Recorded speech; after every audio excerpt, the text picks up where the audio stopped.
therefore embrace who we are, our rich history, and the unique national reality.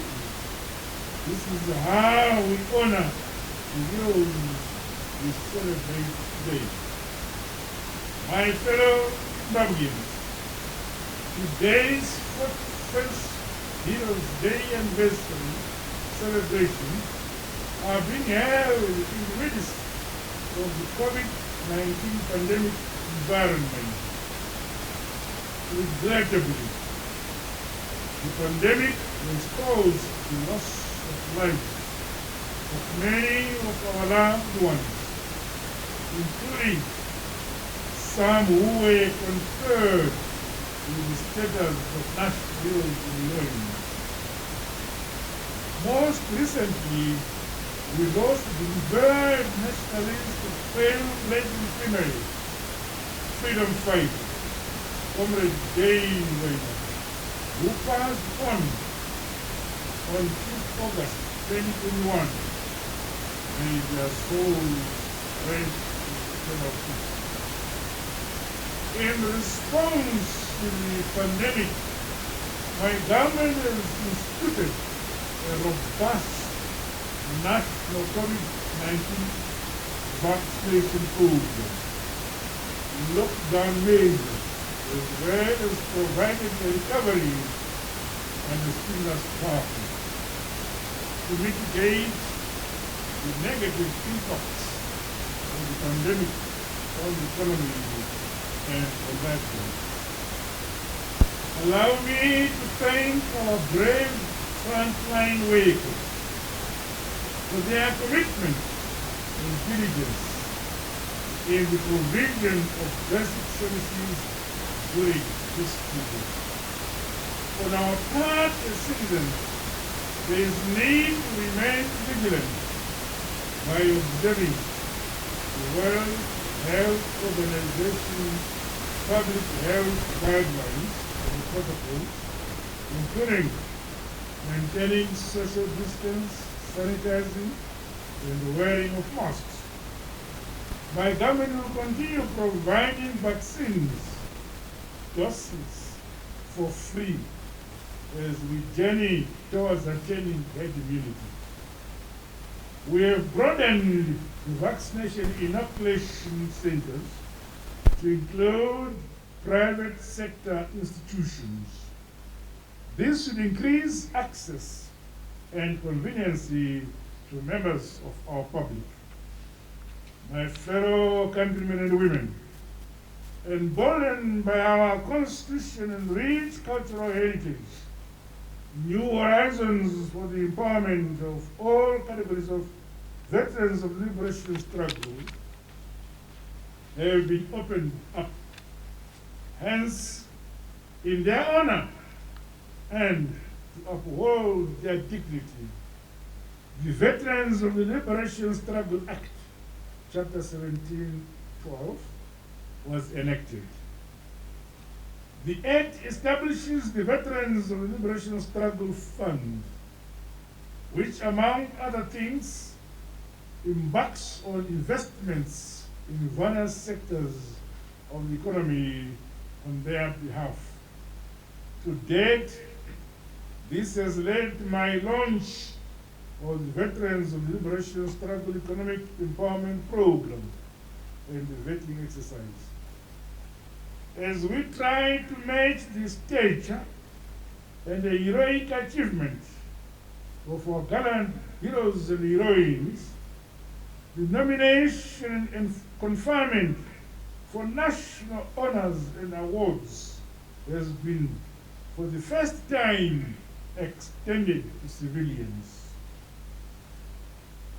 An office of the Registrar of Honors and Awards has since been established to superintend the national honors and awards system in our country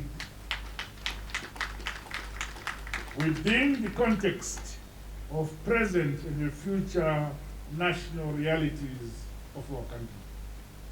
Accordingly, the Order of the Great Zimbabwe Award in Diamond has been introduced as Zimbabwe's highest honor. The award is reserved for revolutionary luminaries who performed feats seemingly beyond human capability and comprehension. I shall preside over the investiture of awards of the highest order nominees, while I have delegated the race to the ministers of state or provincial or devolution affairs. Other awards that we will be conferred today include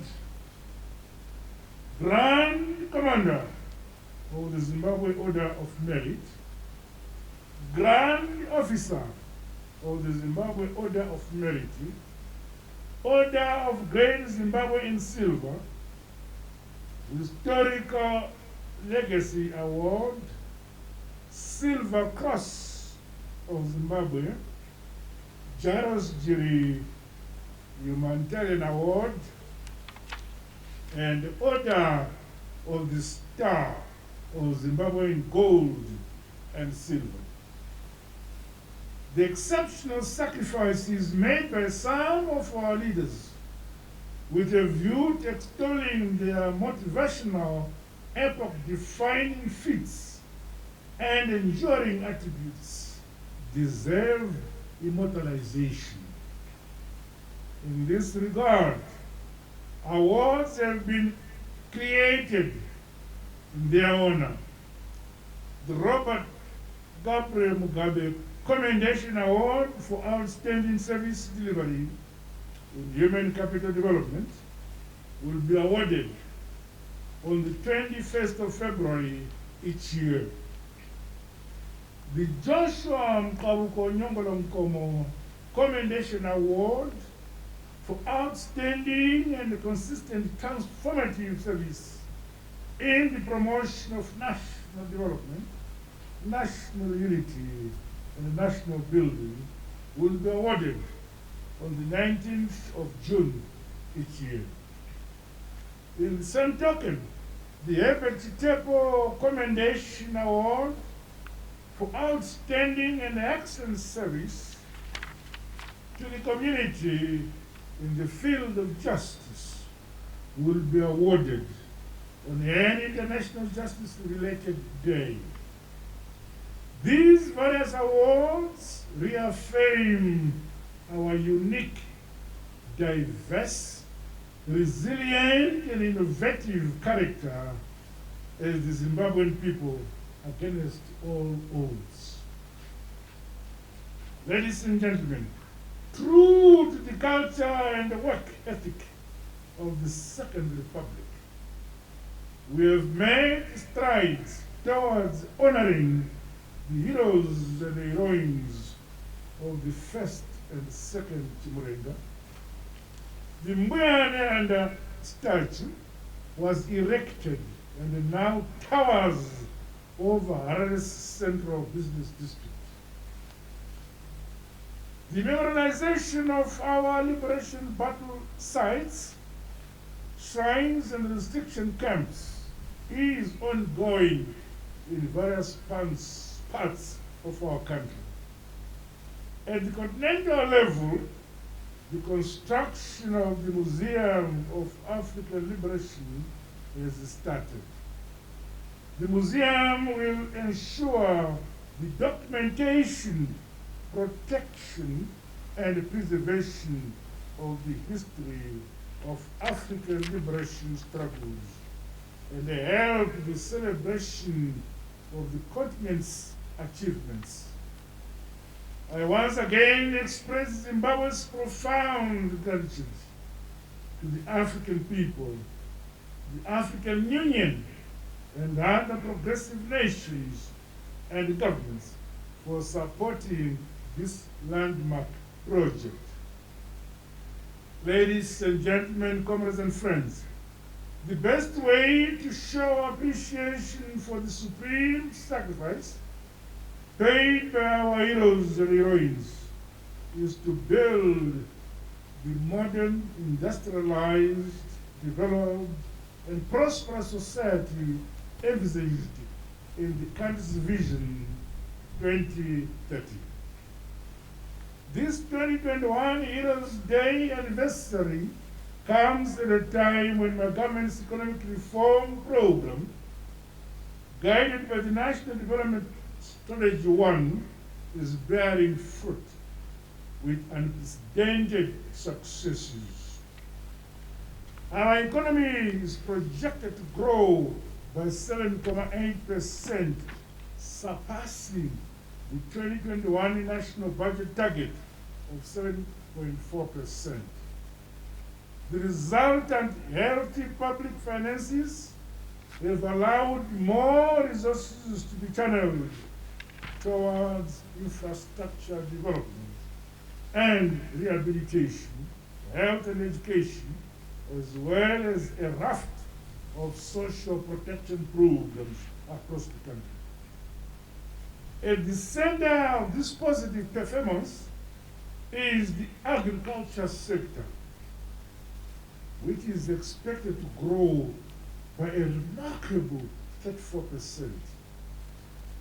Government will support this positive performance towards guaranteeing sustainable livelihoods and dignity to our people through the implementation of the various programs under the Agriculture Recovery Growth Plan. We will indeed honor the sacrifices made by our heroes and heroines for the land through optimal utilization of this sacred, infinite resource. On the back of the bumper harvest, the prevailing macroeconomic stability, localization of value chains, and uninterrupted power supply has seen the rebound of the manufacturing sector.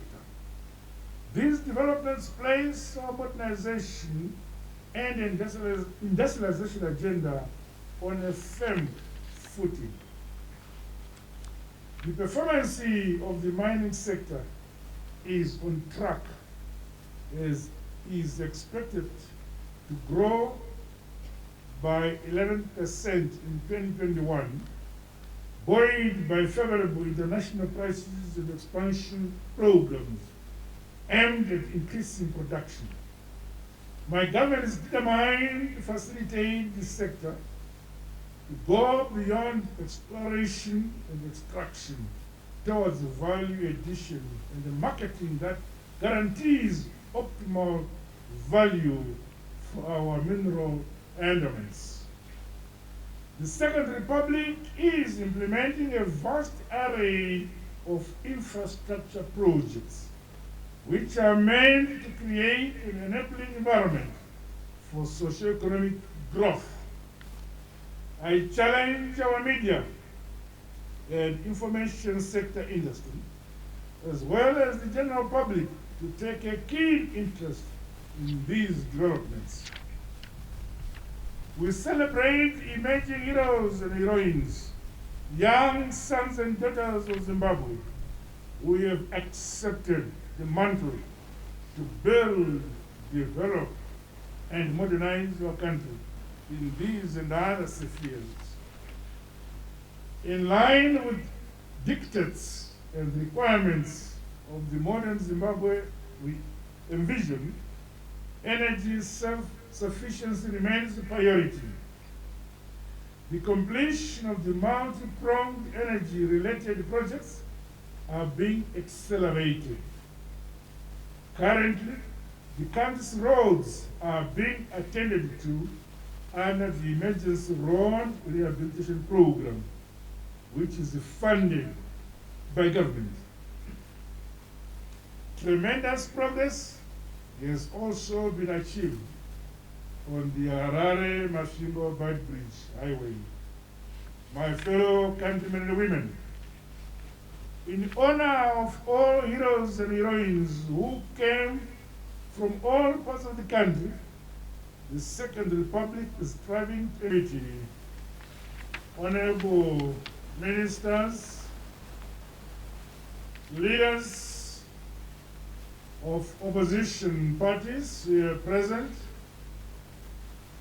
Your Excellencies, members of the Diplomatic Corps, members of Parliament, service chiefs, families of heroes and heroines of the Zimbabwe liberation struggle, war veterans, war collaborators, ex-detainees and restrictees, our esteemed traditional leaders, comrades and friends.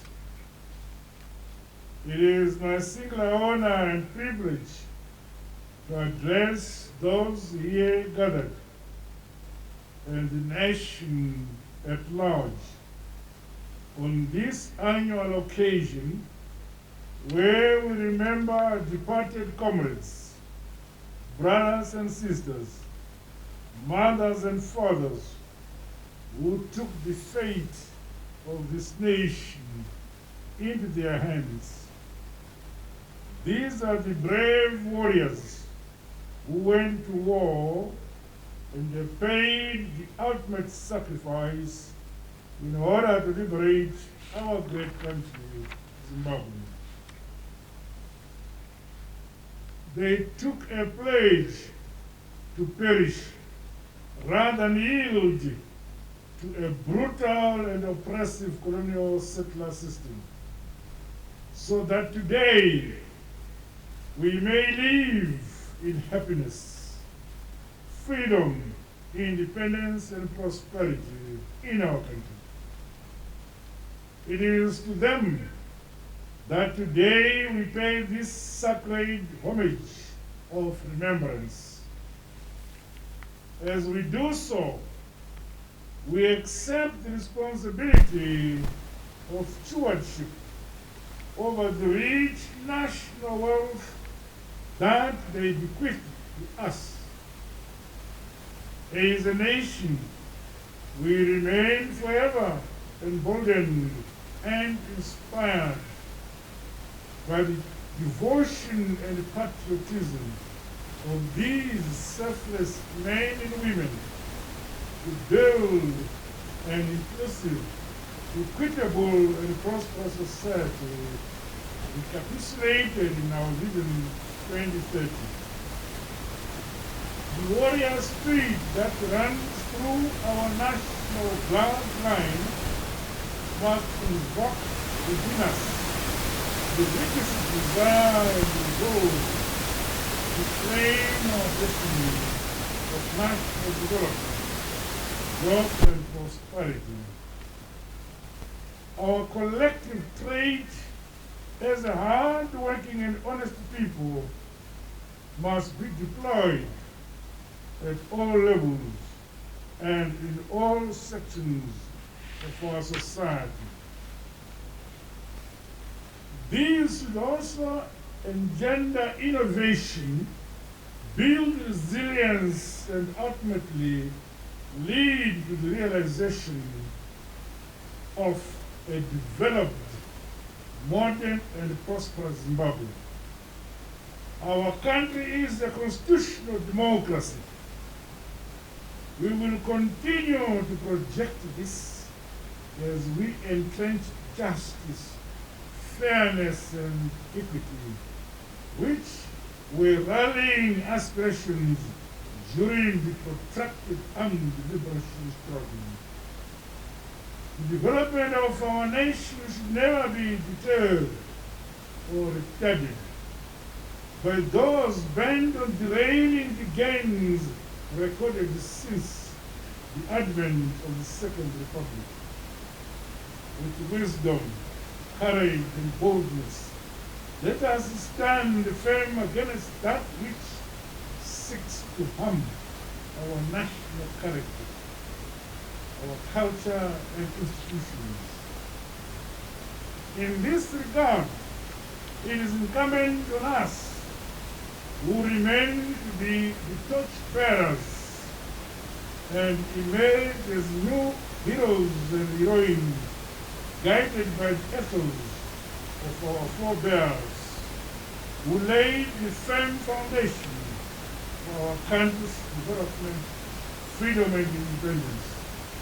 These include the late Sekuruka Guri, Buyaneanda, Queen Rosike, General Mtane Kumalo, Comrade David Chikepo, Josiah Ziapapa Moyo, Josiah Makamatembo Gara, Joshua Mkaruba Jandolo Komo, Dr. Simon Lengesai Muzenda, and the late President Comrade Robert W. Mugabe, among others. In honor and remembrance of our heroic comrades from Zambezi to Limpopo, and the plum tree in Italy, we pledge to remain true to their exemplary gallantry and patriotism. We commemorate the 41st anniversary of our Heroes' Day. We are mindful that our war of liberation was fought and won with the support and solidarity of the friendly international community. These diverse, long-standing, fraternal relations have been formed the Second Republic's engagement and engagement policy. It is the freedom which we enjoy that enables us to think in big picture terms with regard to international relations with other nations. As we engage and re-engage, let no one think they can impose their perspective or let that on us. The outside world should therefore